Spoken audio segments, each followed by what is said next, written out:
말씀 로마서 13장입니다. 로마서 13장 8절에서 14절까지의 말씀 읽어 보도록 하겠습니다. 로마서 13장 8절에서 14절까지의 말씀, 신약 성경 258페이지입니다. 자, 찾으셨으면 로마서 13장 8절에서 14절까지 말씀 봉독하도록 하겠습니다. 피차 사랑의 빛 외에는 아무에게든지 아무 빛도 지지 말라. 남을 사랑하는 자는 율법을 다 이루었느니라. 간음하지 말라, 살인하지 말라, 도둑질하지 말라, 탐내지 말라 한 것과 그 외에 다른 계명이 있을지라도 내 이웃을 내 자신과 같이 사랑하라 하신 그 말씀 가운데 다 들었느니라. 사랑은 이웃에게 악을 행하지 아니하나니 그러므로 사랑은 율법의 완성이니라. 또한 너희가 이 시기를 알거니와 자다가 깨을 때가 벌써 되었으니 이는 이제 우리의 구원이 처음 믿을 때보다 가까웠음이라. 밤이 깊고 낮이 가까웠으니 그러므로 우리가 어둠의 일을 벗고 빛의 갑옷으로 입자. 낮에와 같이 단정히 행하고 방탕하거나 술 취하지 말며 음란하거나 호색하지 말며 다투거나 시기하지 말고 오직 주 예수 그리스도로 옷 입고 정욕을 위하여 육신의 일을 도모하지 말라. 아멘. 자, 오늘 우리에게 주신 하나님의 말씀, 마지막 때를 사는 그리스도인이라는 제목으로 말씀을 증거하도록 하겠습니다. 자, 여러분, 우리는 지금 누가 뭐라고 해도 마지막 때를 살아가고 있습니다. 세상은 점점 좋아지는 것 같고 발전하고 또 영원할 것 같지만 그렇지 않죠. 세상은 언젠가는 성경에서 말씀하고 있는 대로 그리스도 안에서 심판받고 소멸하게 될 마지막 때를 향하여서 지금도 가고 있다는 것을 우리는 잘 알고 있습니다. 자, 그래서 그리스도인이란 어떤 사람들인가? 여러분, 에, 있다가 없어질 이 세상에 소망을 두지 않고 우리에게 허락된 하나님 나라를 소망하며 이 땅을 살아가는 자들, 그죠? 그리고 분명히 세상의 시작과 끝을 주관하시는 하나님께서 지금도 하나님의 뜻을 이루어 가시고 마지막 때에 있을 심판과 구원을 예비하고 있음을 알고 지금을 준비하고 있는 사람들이 바로 그리스도인들이라는 것입니다. 자, 그렇기 때문에 그리스도인들은 절대로 여러분 신앙을 통해서 이 땅에서의 삶을 우리가 얼마나 더 행복하게 살까? 물론 여러분 현실에서의 삶도 신앙 안에서의 우리의 현실도 참으로 중요하지만 더 중요한 것은 뭐예요? 이제 마지막 때가 다가오고 있기 때문에 마지막이 다가오고 있기 때문에 이 현실에서의 삶뿐만이 아니라 우리에게 허락된 영원한 삶을 바라보면서 언제인지는 우리가 알 수는 없어요. 그렇지만 분명한 것은 마지막 때가 점점 다가오고 있다는 것을 알고 그 마지막을 바라보면서 이 땅에서 지금보다 나중을 준비하는 삶을 살아가는 것이 바로 우리 그리스도인의 삶이다라는 것이죠. 자, 여러분, 우리가 올바른 삶을 살아갈 수 있다는 것은 내가 누구인가를 분명히 알 때 우리가 올바른 삶을 살 수가 있는 거죠. 또 한 가지 우리가 올바른 삶을 살 수 있는 것은 지금이 어느 때인가, 내가 지금 처해 있는 지금 이 시기가 어느 때인가, 이것을 잘 분별할 때 우리가 올바른 삶을 살 수가 있는 것입니다. 성경이 여러분 우리에게 뭐라고 말씀하죠? 하나님의 말씀대로 살아야 한다. 그리스도의 삶을 보여라. 거룩한 삶을 살아라. 우리에게 그렇게 말씀하고 있어요. 그런데 우리가 그렇게 살 수 있는 것은 어떻게 하면 그렇게 살 수가 있어요? 우리가 누구인지 알 때. 하나밖에 없는 아들 예수 그리스도께서 나의 죄값을 대신해서 피 흘려 사신 이 나라는 존재가 얼마나 존귀한 존재인가. 내가 죽었다가 다시 살아난 그 내가 얻은 새 생명이 얼마나 존귀한 것인가, 이것을 알 때 우리가 비로소 그렇게 살 수가 있다는 것이에요. 그리고 성경에서 말씀하시는 거룩한 삶이라는 것은 여러분 사실 우리가 마음 먹는다고 되는 것이 아니에요. 우리가 결심한다고 되는 것이 아니에요. 어디서부터 우리가 거룩한 삶으로 나아갈 수가 있는가? 결국은 그것입니다. 그리스도가 재림하셔서, 마지막 때에 그리스도가 재림하셔서 우리 신자들이 영화롭게 되는 그 날이 우리를 기다리고 있다는 사실, 그죠? 이것을 뭐라고 하냐면 종말론적 각성이라고 그래요. 아, 마지막이 분명히 있다는 것을 깨달을 때에 성경이 우리에게 요구하시는 거룩한 삶을, 이 땅에서의 삶을 우리가 비로소 살 수 있게 된다는 것이에요. 하나님 앞에 거룩한 삶으로 하나님 앞에 순종하며 하나님을 기쁘시게 하는 삶을 살 수 있는 것은 결코 여러분 이 땅에서 내가 영원히 내가 원하는 삶을 살고자 할 때 살아갈 수 있는 것이 아니라는 것입니다. 하나님께서 그리스도 안에서 마지막 날에 이루실 그 일들을 우리가 알고 하나님 나라에 들어가기 위해 하나님 나라에 들어가 누리게 될 그 영생을 붙드는 믿음을 우리가 가지게 될 때, 그 믿음 안에서 나오는 삶이 하나님 앞에 거룩한 삶이며 하나님 앞에 순종하는 삶이며 하나님의 뜻을 이루는 삶, 하나님을 기쁘시게 하는 삶을 우리가 살 수 있다는 것이죠. 자, 오늘 우리가 살펴보는 13장 8절에서 마지막 절까지의 말씀도 우리에게 그러한 것들을 가르쳐 주고 있습니다. 자, 11절 하반절 여러분 보세요. 11절을 주목해서 볼 필요가 있는데, 자, 11절을 보시면 뭐라고 말씀합니까? 자, 한번 같이 읽어보겠습니다. 시작. 또한 너희가 이 시기를 알거니와 자다가 깰 때가 벌써 되었으니 이는 이제 우리의 구원이 처음 믿을 때보다 가까웠음이라.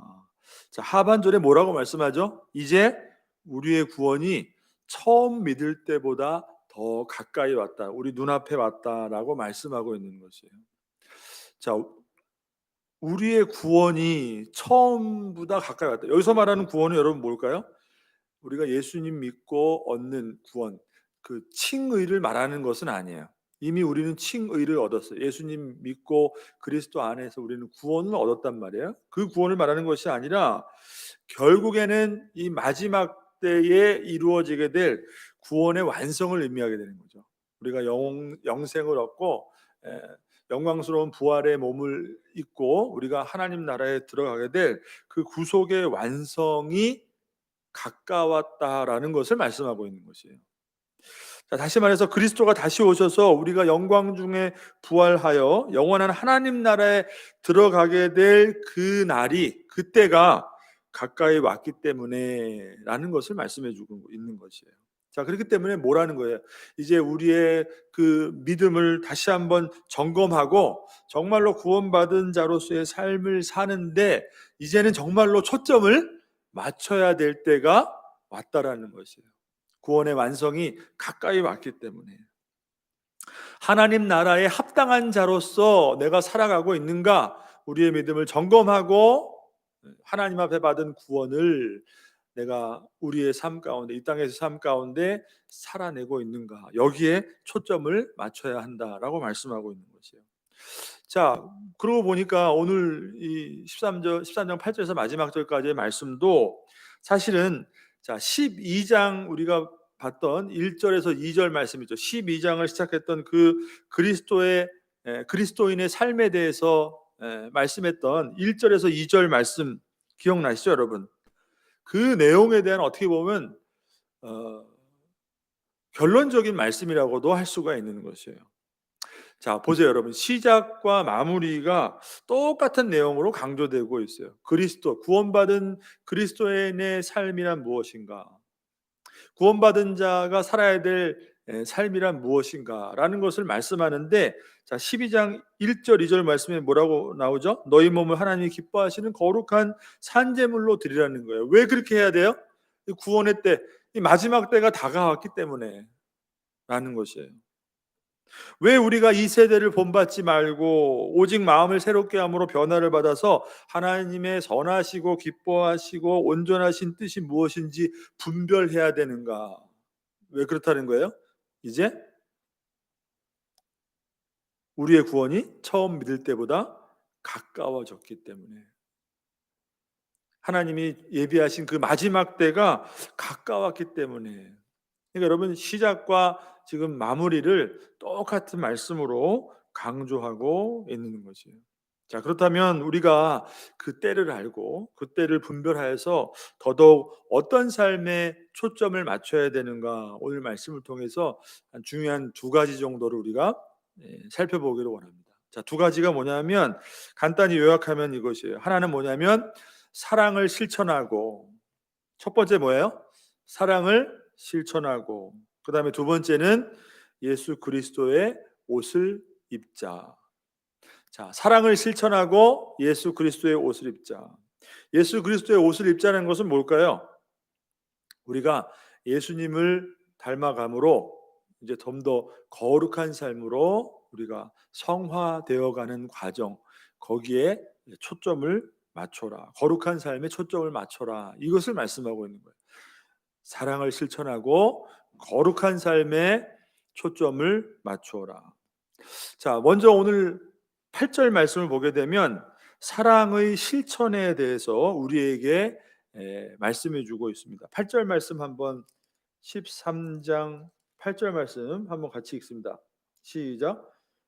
피차 사랑의 빛 외에는 아무에게든지 아무 빚도 지지 말라. 남을 사랑하는 자는 율법을 다 이루었느니라. 아멘. 자, 그러면 여러분 한번 생각해 보세요. 우리가 마지막 때, 그죠? 그 구원의 때가 다가왔어요. 근데 왜 그 마지막을 준비하는 우리 그리스도인의 삶이 왜 사랑을 실천하는 것과 관련이 있는가? 그것을 좀 볼 필요가 있겠죠. 자, 이 말씀은 여러분, 사랑의 빛 외에는 아무에게든지 아무 빚도 지지 말라. 그러니까 우리가 정말 질 빚이 있다면 그것은 사랑의 빛 말고는 다른 빚이 없다는 것이에요. 자, 이 말씀은 뭐냐면 서로를 사랑하는 것 외에 아무에게도 아무것도 빚지지 말라라는 것이에요. 다시 말해서 뭘 말하는 걸까요? 우리가 해야 될 것은 뭐라는 거예요? 구원받은 그리스도인으로서 이 마지막 때를 살아가는 저와 여러분의 삶의 모습 속에서 나타나야 될 가장 중요한 구원받은 자로서의 증거, 우리가 해야 될 것, 우리가 갚아야 될 것, 우리가 오로지 빚져야 될 것은 뭐예요? 그건 사랑밖에 없다는 것입니다. 자, 여기서 여러분, 빚지다라는 그 말은 사실은 무엇을 해야 될 의무가 있다라는 그런 의미를 포함하고 있는 동사예요. 빚지다라는 것은. 자, 그렇기 때문에 서로를 사랑하는 것이 우리에게 주어진 제일로 가장 중요한 그리스도인의 삶에 있어서 가장 중요한 의무라는 것을 말씀해 주고 있는 것이에요. 이게 마지막 때를 준비하고 마지막 때를 살아가는 그리스도인들이 삶에서 나타나야 될 가장 중요한 것, 서로 사랑해야 된다는 것. 그것 외에 다른 것이 없다라는 것을 말씀해 주고 있어요. 자, 이 말씀은 여러분, 예수님께서도 그 가장 큰 계명에 대해서 가르쳐 주실 때 주신 말씀이죠.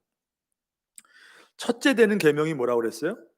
가장 첫째 되는 계명이 내 마음을 다하고 목숨을 다하고 뜻을 다하여 주 너의 하나님을 사랑하라. 이게 가장 첫 번째 되는, 우리에게 주어지는, 우리가 해야 될 가장 첫 번째 의무라는, 하나님을 사랑하라는 것이에요.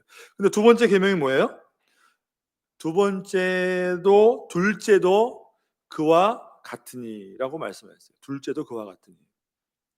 내 이웃을 네 자신과 같이 사랑하라.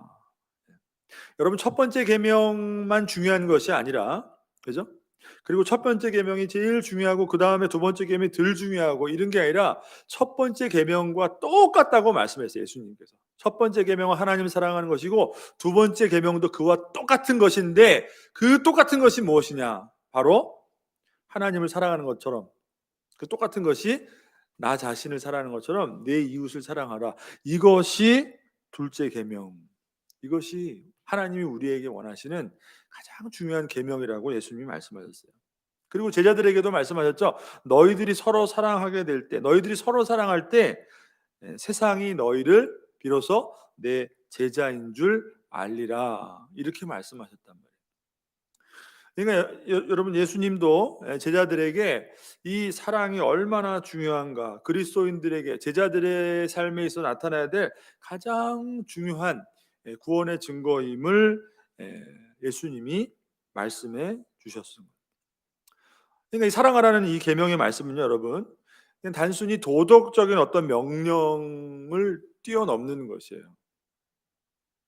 그냥 우리가 구원받은 교회 다니는 사람, 종교 생활을 하는 사람, 그렇기 때문에 누구보다도 사랑이 더 많아야 된다. 여러분, 그냥 단순한 도덕적인 명령이 아니라 그리스도인이 베풀어야 될 사랑이라는 것은 왜 중요하냐면 우리가 받은 구원의 내적 증거이기 때문에 중요하다는 거죠.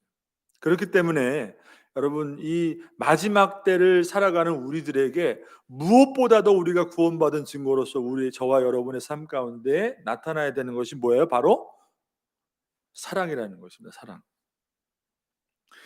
사랑받은 자가 마땅히 사랑하는 것이고, 사랑받은 자가 사랑하는 것이 당연한 것이기 때문에 구원을 얻은 저와 여러분, 우리 성도들의 삶 가운데 이 사랑이라는 것은 굉장히 중요하다는 것을 말씀하고 있는 것이에요. 여러분, 사실 우리는 정말 큰 빚을 진 사람들입니다. 그죠? 우리는 정말 엄청난 빚을 진 사람이에요. 우리가 갚아야 될 빚이 있단 말이에요. 우리가 목숨이 다하는 날까지 우리가 정말로 온전히 갚기를 항상 노력해야 될 그 빚이 있어요. 그게 뭐냐면 바로 하나님 앞에 우리는 빚진 자라는 거예요. 하나님으로부터 우리는 사랑의 빚을 졌단 말이에요.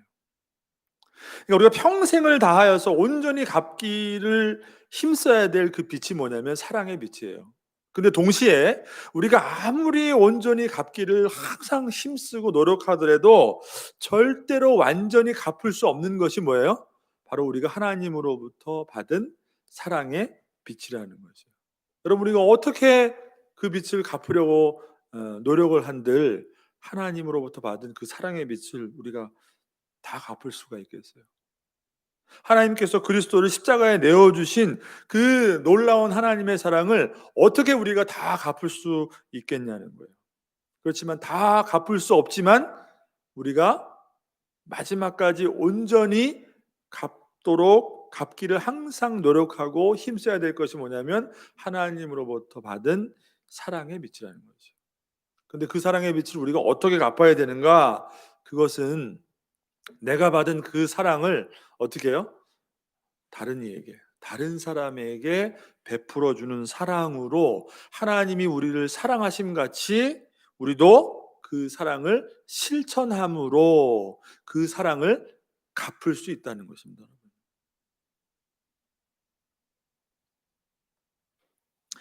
요한일서 4장을 보시면, 여러분 한번 요한일서 4장을 한번 같이 찾아보도록 하겠습니다. 요한일서 4장입니다. 요한일서 4장 11절에서 12절 말씀이에요. 같이 한번 읽어보겠습니다. 요한일서 4장 11절에서 12절. 사랑하는 자들아, 하나님이 이같이 우리를 사랑하셨은즉 우리도 서로 사랑하는 것이 마땅하도다. 어느 때나 하나님을 본 사람이 없으되 만일 우리가 서로 사랑하면 하나님이 우리 안에 거하시고 그의 사랑이 우리 안에 온전히 이루어지느니라. 아멘. 자, 똑같은 말씀이죠. 하나님이 우리를 사랑하셨던 것처럼 우리도 서로 사랑하는 것이 마땅하다. 여러분, 세상은 하나님을 알지 못해요. 세상에 하나님을 볼 수 있는 자들이 없어요. 하나님이 보이지 않는단 말이에요. 근데 그 보이지 않는 하나님을 눈에 보이는 하나님으로 경험할 수 있는 것은 오직 한 가지, 뭐예요? 그리스도인들이 하나님으로부터 받은 그 사랑을, 우리가 받은 그 사랑을 실천하는 것을 통해서 보이지 않는 하나님의 사랑을 경험하는 세상이 하나님이 이러한 분이구나. 하나님이 살아계시는구나. 하나님이 저들이 믿는 하나님이 진짜 하나님이구나라는 것을 깨닫게 된다는 것입니다. 그러니까 우리 모두는 여러분 하나님의 사랑을 우리가 사는 동안 세상 가운데 증거해야 할 우리의 사명이 있는데 그것을 어떻게 우리가 증거해야 되는가? 다른 것이 아니에요. 우리가 받은 그 사랑을 하나님을 알지 못하는 이들에게 사랑을 베풀므로, 사랑을 실천함으로 우리가 하나님을 증거하는 삶을 살아갈 수 있다는 것이에요. 자, 그리고 오늘 본문의 말씀을 보게 되면 우리가 그렇게 실천해야 될 그 사랑, 그 사랑을 실천해야 된다는 것이 단순히 그냥 개인적인 어떤 윤리적인 차원을 넘어서서 우리가 받은 구원의 내적인 증거라는 그 중요한 이유가 무엇인지에 대해서 또 한 가지의 말씀을 주시고 있어요. 뭐냐면 자, 8절의 하반절을 보세요. 로마서 13장 8절 하반절 보시면 피차 사랑의 빚 외에는 아무에게든지 아무 빚도 지지 말라. 남을 사랑하는 자는 율법을 다 이루었느니라. 이렇게 말씀합니다. 남을 사랑하는 자는 율법을 다 이루었다라고 말씀하는 것이에요. 자, 여러분 이 말씀은 우리가 사랑을 실천하게 되면 율법을 다 이루는 것이 되기 때문에 율법을 완성하는 것이기 때문에 이제 더 이상 우리에게 율법이 의미 있는 것이 아니다. 율법은 더 이상 필요 없는 것이다. 라는 것을 말해주는 것이 아니에요. 그럼 뭘 의미하는 것이냐? 사랑을 실천함으로 하나님이 우리에게 요구하시는 모든 율법의 요구를 마치 다 이룬 것처럼 그 모든 율법의 요구가 어디에 다 포함되어 있다는 것이에요? 사랑이라는 내 이웃을 내 몸과 같이 사랑하라는 그 계명 안에 하나님의 거룩하신 그 율법의 모든 요구가 사실은 다 포함되어 있다는 것을 말씀하고 있는 것이에요. 그러니까 정말로 우리가 사랑할 수 있으면 하나님의 그 모든 율법을 다 실천한 것과도 하나님이 어떻게 해요? 똑같이 여기신다는 것입니다, 여러분. 왜 그러는가? 자, 그러면 여러분 그 말이 우리가 사랑을 실천하면 다른 하나님의 계명은 안 지켜도 하나님이 우리가 사랑을 실천하게 되면 나머지 율법 하나님의 말씀은 우리가 무시하더라도 하나님이 다 인정해 준다. 이런 말이 아니에요. 이런 말이 아니라 정말로 근본적으로 우리가 사랑할 수 있을 때에 하나님의 그 모든 요구를 다 지킬 수 있을 만큼 그만큼 하나님이 우리에게 요구하시는 사랑이라는 것은 모든 율법의 기본 정신이 되기 때문에 아무리 우리가 율법을 지킨다 하더라도 하나님 말씀대로 순종한다 하더라도 사랑이 없으면 뭐예요? 그것은 빈수레라는 것이에요, 여러분. 아무리 우리가 거룩하게 하나님 앞에 신앙생활하고 그죠? 하나님 말씀대로 살고 신앙생활을 열심히 한다 하더라도 정말로 하나님이 원하시는 사랑이 없다면 그것은 하나님 앞에 나와 한낱 거짓과 위선일 뿐 그만큼 하나님이 우리에게 요구하시는 사랑이라는 그 계명의 말씀은 모든 계명의 요구를 다 포함하는 모든 율법의 기본 정신이 되기 때문에 정말로 사랑할 수 있는 자라면 하나님의 율법의 요구를 다 지킨 것이나 마찬가지다라고 말씀해 주시는 거죠. 자, 그래서 여러분 9절에서 10절 말씀을 보면 이렇게 나오죠. 간음하지 말라, 살인하지 말라, 도둑질하지 말라, 탐내지 말라. 이거 하나님의 다 율법이에요. 그죠? 그냥 이스라엘 백성들에게 주신 것뿐만이 아니라 지금 우리에게도 동일하게 적용되는 거예요. 자, 그렇게 말씀하신 것과 그 외에 다른 계명이 있을지라도 내 이웃을 내 자신과 같이 사랑하라 하신 그 말씀 가운데 다 들어있느니라. 이 사랑이라는 계명 가운데 하나님이 주신 모든 계명의 요구가 다 포함되어 있다는 것이에요. 왜요? 사랑은 이웃에게 악을 행하지 아니하나니. 사랑이라는 것은 이웃의 타인에게 악을 행할 수 없기 때문에 여러분 간음은 여러분 여자를 범하지 않는 것이 간음이지만 기본으로는 뭐예요? 기본적으로 그 안에 깔려 있는 하나님의 정신이 뭐예요? 남의 생명을 존중하는 것이죠. 상대방을 사랑하는 어떤 그 율법의 기본 정신으로부터 출발하는 것이, 그냥 여자를 범하지 않았기 때문에 가늠하지 않았다는 게 아니에요. 살인은 뭐예요? 그냥 남에게 손을 대지 않았기 때문에 살인 안 했다는 것이 아니라 근본적으로 하나님이 지으신 그 인간에 대한 생명을 존중하는 사랑이 없이는 그것을 이룰 수 없기 때문에, 예수님이 말씀하셨잖아요. 너희가 살인하지 말라. 바리새인들이 뭐라고요? 우리 살인하지 않았습니다. 간음하지 말라. 우리 간음하지 않았습니다. 그렇지만 내 마음속에 여인을 보고 음욕을 품는 것도, 그것도 간음이다. 상대방을 보고 미움을 가져도 그것도 살인이다. 어떻게 우리가 그 말씀을 지킬 수가 있어요? 근본적으로 하나님이 우리에게 요구하시는 사랑의 계명을 우리가 지키지 않는다면 그것이 가능하지 않기 때문에. 자, 그렇기 때문에 사랑하라는 그 계명, 그 말씀 가운데 여러분 모든 계명이 다 들어 있다는 것이에요. 여러분, 그리스도인이란 무엇입니까? 하나님 말씀 앞에 순종하는 삶을 사는 사람들이에요. 그리스도인이란.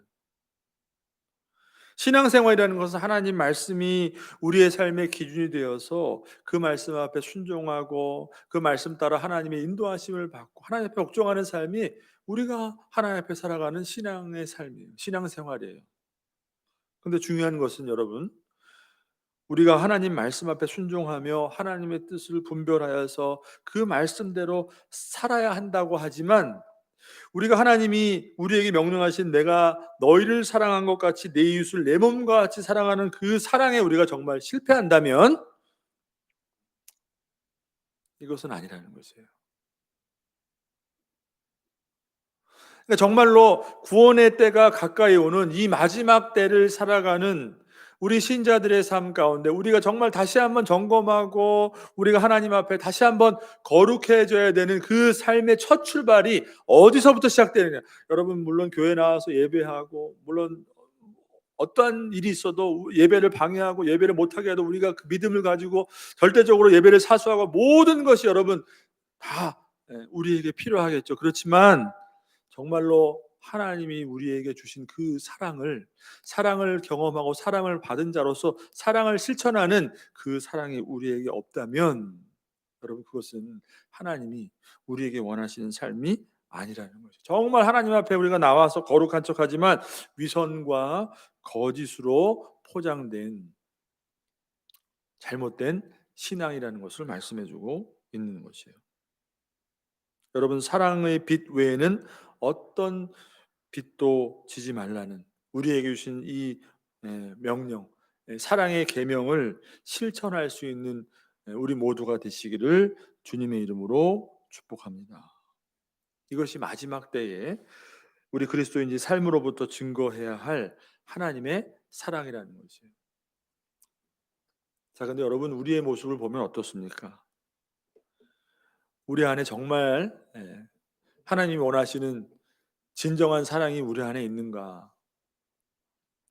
여러분, 어쩌면 창피한 일이지만 자기 가족 하나 온전히 사랑할 수 없는 것이 우리의 모습이에요. 나 자신의 모습이에요.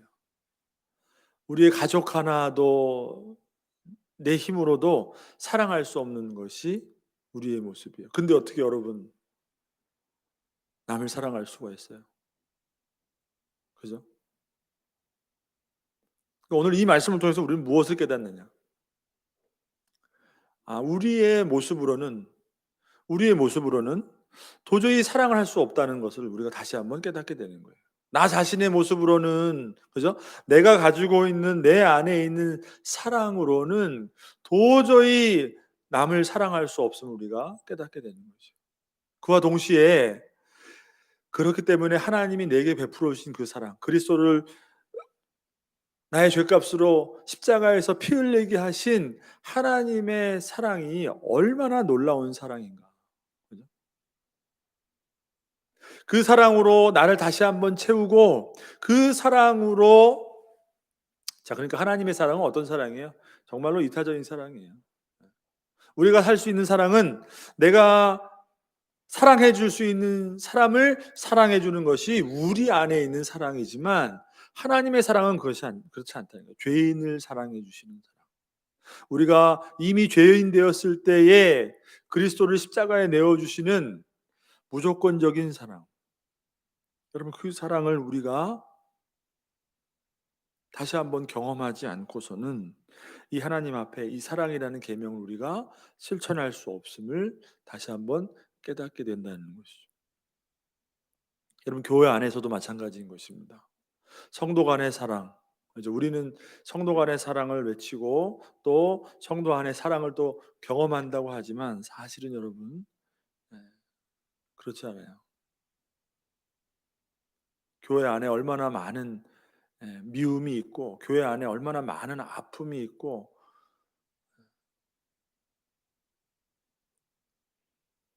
우리가 교회 안에서도 서로 사랑하지 못하는데 어떻게 세상 밖에 나가서 사랑할 수가 있겠습니까? 그것은 우리 안에 있는 내 알량한 내 사랑으로, 내가 가지고 있는 이 인간적인 사랑으로 상대방을 바라보고 사랑하기 때문에 결국은 사랑하지 못하는 것입니다. 얼마나 하나님의 사랑이 갚을 수 없는, 그 하나님의 사랑이 내게 얼마나 소중한 것인가, 이것을 다시 한번 우리가 깨달을 때에 여러분, 나 아닌 다른 사람을, 내 이웃을 정말로 내 몸과 같이 사랑할 수 있는 사랑을 우리가 그때서야 비로소 실천하고 깨닫게 되는 줄 여러분 믿으시길 바랍니다. 교회 안에서부터, 또 가정에서부터, 여러분의 삶의 현장 일터에서부터 여러분 만나는 모든 사람에게 사실은 우리는 믿는 사람들, 우리 안에 있는 성도들뿐만이 아니라 믿지 않는 세상 사람들에게 우리가 받은 사랑이 무엇인가를 전해야 될 의무가 있다는 사실을 오늘 이 말씀을 통해서 다시 한번 깨달을 수 있게 되기를 바랍니다. 여러분의 무조건적인 사랑, 여러분의 정말 이타적인 그 사랑을 통하여서 하나님을 알지 못하고 하나님을 볼 수 없는 이 세상의 모든 사람들이 하나님을 깨닫게 되고 하나님의 살아계심을 경험하게 될 때, 하나님이 저와 여러분의 삶을 통해서 구원의 길을 활짝 열어주실 줄 여러분 믿으시길 바랍니다. 자, 그 다음에 두 번째, 마지막으로 또 한 가지 살펴볼 것은 뭐냐면, 자, 마지막을 사는 그리스도인의 삶이란 무엇인가? 아까 말씀드린 것처럼 예수 그리스도로 옷을 입으라는 것이에요. 자, 이것도 마찬가지예요, 여러분. 여러분, 우리 이미 구원을 받은 성도라면 이미 예수 그리스도로 옷 입은 자들이에요. 이미 우리는 예수 그리스도로 옷 입은 자들이에요. 의의 옷을 입은 자들이에요. 자, 그렇기 때문에 여기서도 예수 그리스도로 옷을 입으라는 것은 믿음 안에서 이미 구원받은 성도가 그리스도의 형상을 계속해서 닮아가는 지속적인 영적인 성장, 이 성화의 과정을 계속해서 이루어 가라는 것을 말씀해 주고 있다는 것이에요. 자, 맨 마지막 절에 말씀이 나오죠. 다시 한번 보겠습니다. 자, 14절 말씀인데 한번 읽어보겠습니다. 시작. 오직 주 예수 그리스도로 옷 입고 정욕을 위하여 육신의 일을 도모하지 말라. 아멘. 자, 이렇게 말씀하죠. 자, 그러니까 이미 구원받은 우리들이 정말로 힘쓰며 마지막 때일수록 우리의 삶에 초점을 맞춰야 될 것이 뭐냐? 우리가 이미 옷을 입고 있지만 그 옷을 더욱더 그리스도를 닮아가는 삶으로 지속적으로 성화의 과정에 우리가 초점을 맞춰 나가야 된다라는 것을 말씀해 주는 것이에요. 자, 11절 말씀을 보시면 자, 이렇게 말씀합니다. 또한 너희가 이 시기를 알거니와 자다가 깰 때가 벌써 되었으니 이는 이제 우리의 구원이 처음 믿을 때보다 가까웠음이라. 자, 여러분, 자다가 깰 때가 벌써 되었다. 자, 여러분, 왜 자다가 깰 때가 벌써 되었을까요? 밤이 깊었다는 것은 밤이 거의 끝나가고 있다는 것을, 밤이 깊었다는 것은 밤이 이제 거의 끝나갈 때가 다 왔다는 것이에요. 밤이 끝나가고 이제 낮이 해가 뜰 때가 가까이 왔기 때문에 이제는 그만 잠에서 깨어서 일어날 때가 되었다라고 말씀하는 것이에요. 자, 1차적으로는 로마에 있는 성도들에게 주시는 이 말씀이기 때문에 당시 로마에 있는 성도들에게 주시는 이 경계의 말씀이에요. 당시 로마의 상황은 어땠습니까? 당시에 로마야말로 정말 온갖 죄와 악이 가득했던 도시가 바로 로마였다는 것이에요. 온갖 부귀 영화와 세상의 영광을 다 누리고 있는 세상의 중심이 로마였단 말이에요. 그러니까 모든 것이 로마에 다 있었어요. 그렇지만 영적으로는 어때요? 깊은 어두운 밤처럼 밤이 깊었다는 것이에요. 밤이 깊으면 깊을수록 성도들에게는 무엇을 의미하느냐? 이제는 더 깨어날 때가 가까웠음을 의미한다는 것이에요. 자, 오늘날 우리가 살고 있는 지금 이 시대도 마찬가지인 것입니다. 우리가 번영하고 발전하고 인간의 능력을 자랑하는 그런 눈부신 발전 가운데 우리가 이 땅을 살아가고 있지만 하나님 보실 때 어떠냐는 거예요. 하나님 보실 때. 하나님 보실 때에 여전히 이 세상은 어두운 밤이라는 것이에요. 그렇지만 여러분, 성도들은 그 가운데서 깨어날 때임을 인지하고 그것을 알고 여러분 마지막 때를 준비해야 되는 것이 바로 성도들의 삶이라는 것을 우리가 기억해야 된다는 거죠. 여러분 이 시대에도 여러분 죄악이 가득해요. 하나님을 대적하고 하나님을 거스르는 것으로 이 세상이 너무나 가득하다는 것이에요. 이런 모습을 볼 때 세상은 어떻습니까? 계속해서 그냥 잠만 자고 있는 거예요. 그 가운데 잠만 자고 있는 거예요. 이 세상이 어떻게 되는지도 모르고 마지막 때에 우리가 어떻게 될지도 모르고 그 운명을 알지도 못하고 계속 세상 가운데 잠을 자고 있는 것이에요. 하지만 하나님의 사람은 어떻습니까? 하나님의 사람은 그럴 때일수록 오히려 자다가도 이젠 깰 때가 가까웠음을 알고 이제는 다른 삶을 살아야 됨을 우리에게 말씀해 주고 있는 것이에요. 자, 그렇기 때문에 이 어두운 세상 가운데 깨어난 성도들이 취해야 할 구체적인 행동은 무엇인가? 자, 12절에서 14절을 한번 보십시오. 12절, 14절. 자, 12, 13절을 읽어보겠습니다. 12절, 13절 시작. 밤이 깊고 낮이 가까웠으니 그러므로 우리가 어둠의 일을 벗고 빛의 갑옷을 입자. 낮에와 같이 단정히 행하고 방탕하거나 술 취하지 말며 음란하거나 호색하지 말며 다투거나 시기하지 말고 이렇게 말씀합니다. 여러분 12장 시작에서 주신 말씀과 똑같아요. 너희는 이 세대를 본받지 말고 그죠? 이 세대를 본받지 말래. 여러분 밤과 낮이라는 이미지를 통해서 밤에 일어나는 일들이 무엇이고 낮에 일어나는 일들이 무엇인지 우리가 다 알 수가 있단 말이야.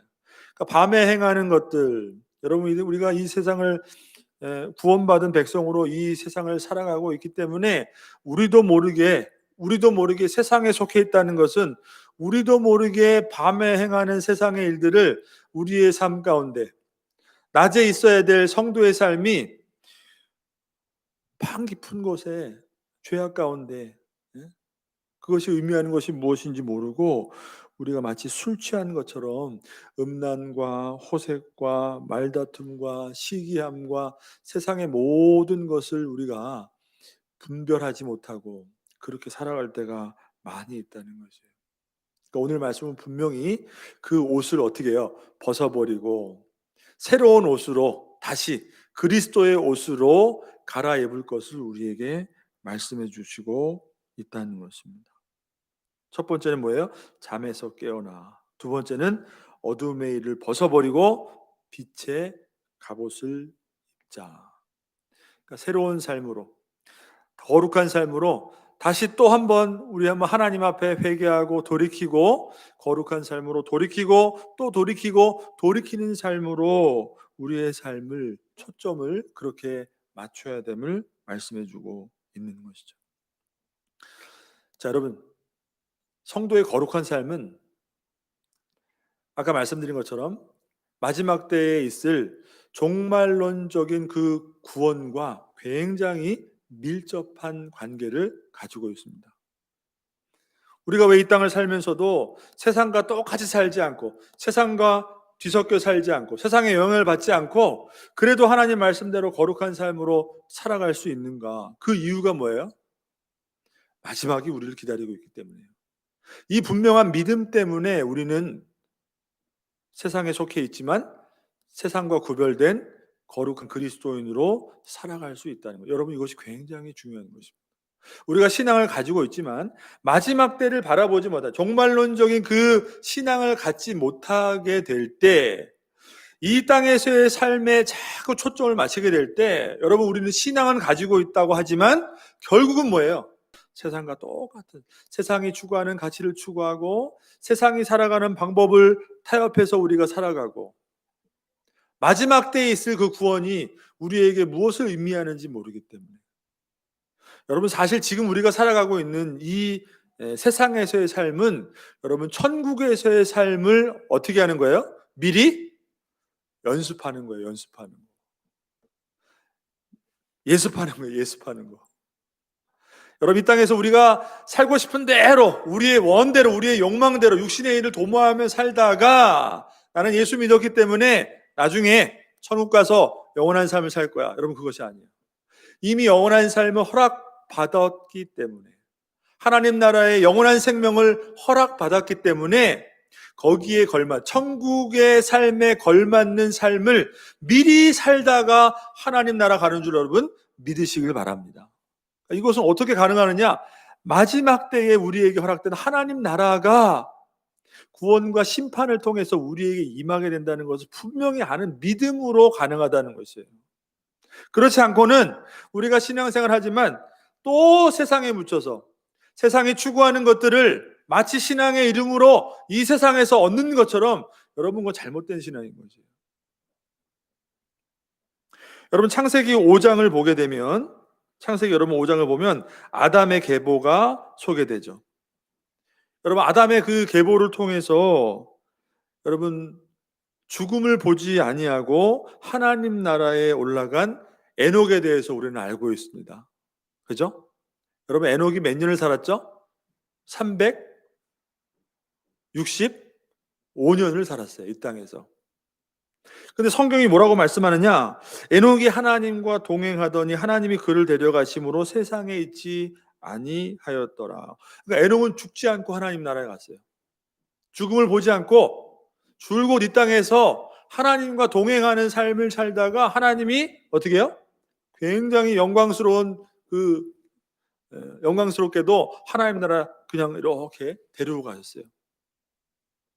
그럼 어떻게 여러분 에녹이 이 땅에서 사는 동안 하나님과 동행하는 삶을 살 수 있었을까요? 성경은 그가 무두셀라를 낳은 후에 300년을 하나님과 동행하며 살았다고 말씀하고 있어요.